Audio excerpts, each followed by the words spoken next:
there. Have you ever wondered how texting influences the things you do, such as using a calculator? If you text more, are you more likely to use your thumbs to type into a calculator?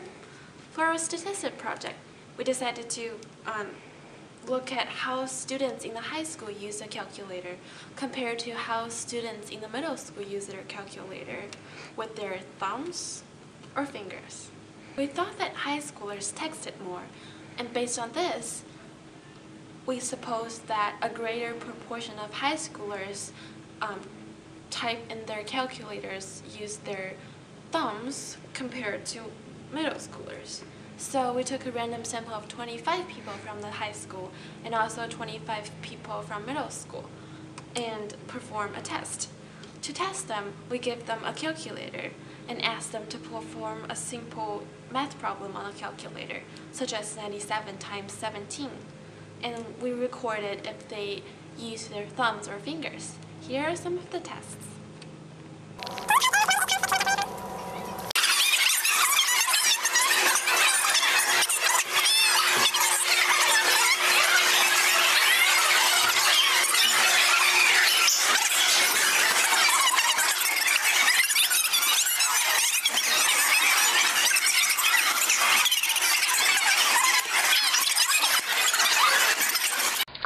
What is 95 times 7? 71, actually. What? What is 95 times 71? It's not very hard. Can I have a piece of paper? Can you please use your calculator? What is it? 95 times 7.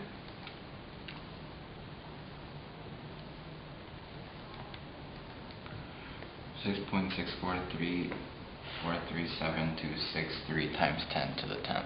Thank you. That was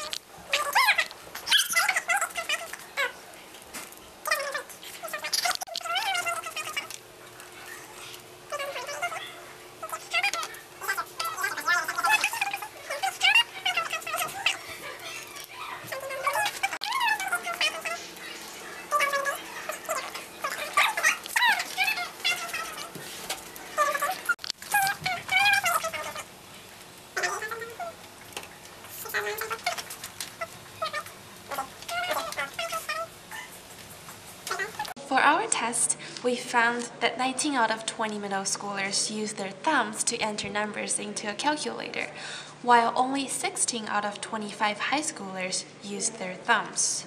This means that our p-hat and q-hat values for high schoolers are 0.65, 0.64, and 0.36, and 0.76 and 0.24 for middle schoolers.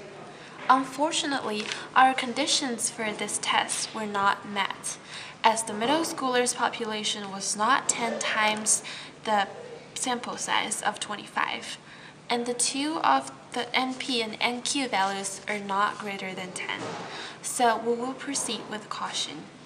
Next, for the equations. Here's the equation. We found that the 95% confidence interval for p-hat 1, the high schoolers, by plugging p-hat and q-hat value into the equation seen on your screen. For our test, z star will be 1.96. Solve the equation and you will find the confidence interval for p-hat 1 for high schoolers to be 0.432, 0.828. This means that we are 95% confident that the true proportion of high schoolers who use their thumbs while using a calculator is somewhere between 43.2% and 82.8%. Then we did the same thing for the middle schoolers, using the same equation with the corresponding p-hat and q-hat values. Solve, and you will find the confidence interval for p-hat 2 is 0.591 and 0.927. This means that we're 95% confident that the interval, the true proportion of middle schoolers who use their thumbs on calculator is somewhere between 59.1% and 92.7%. Third, we found the confidence interval for p hat 1 minus p hat 2. To do this, we use the equation you see on your screen and plug in with the corresponding numbers.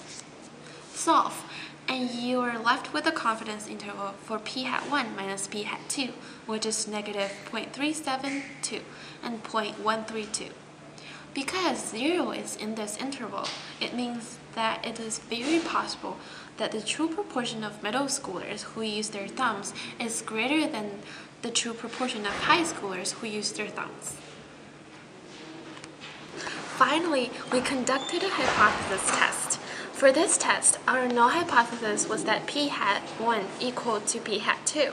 This means that if texting and age do not influence the way students use their calculators, both groups should use the calculator in the same way. Our alternative hypothesis was that p hat 1 was greater than p hat 2. This means that we thought the proportion of high schoolers who would use their thumbs to use a calculator would be greater than the proportion of middle schoolers who use their thumbs. In this test, we were testing to find the probability of p hat occurring, given that the null hypothesis is true. To complete this test, we plug in the appropriate number into the equation to solve for z. Then we find the probability of z being greater than the number. This test resulted in a p-value of 0.8227. Because the p-value is so high, we cannot reject the null hypothesis, or we have no evidence to prove that the proportion of middle schoolers who use their thumbs is different than the proportion of high schoolers who use their thumbs. The results of all these tests all show one thing. The proportion of high schoolers who use their thumbs is definitely not greater than the proportion of middle schoolers who use their thumbs. We can conclude this because the confidence interval for middle schoolers and high schoolers were very similar and even overlapped, meaning that the true proportion could have been the same. This is also shown in the confidence interval for the difference between high school proportion and the middle school proportion. As 0 is in the interval, meaning it is possible that the two proportions are the same. Our hypothesis test did not support our original ideas either, as the results give no evidence for us to reject the null hypothesis that the proportion of high schoolers who use their thumbs was different than the proportion of middle schoolers who use their thumbs.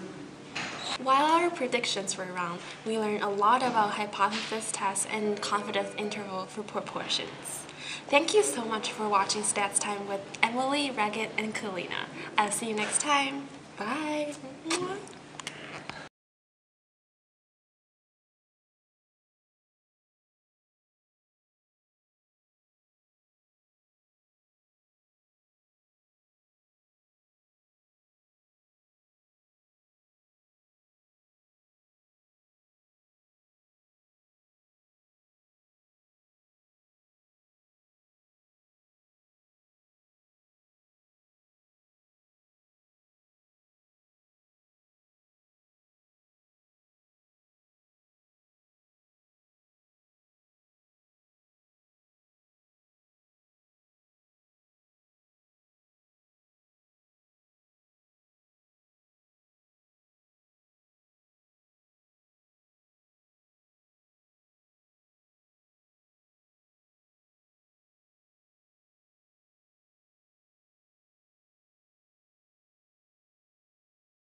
16.66. And then 5 times 6 times 5 times 6 is 30. You can use the calculator. It's 210. Yeah, 220. Awesome. Do you tax? Yeah. That's it. Okay. By 6. 16.16 repeated. Okay. And then can you do 5 times 6 times 7? 5 times 6 is 210. Okay, awesome.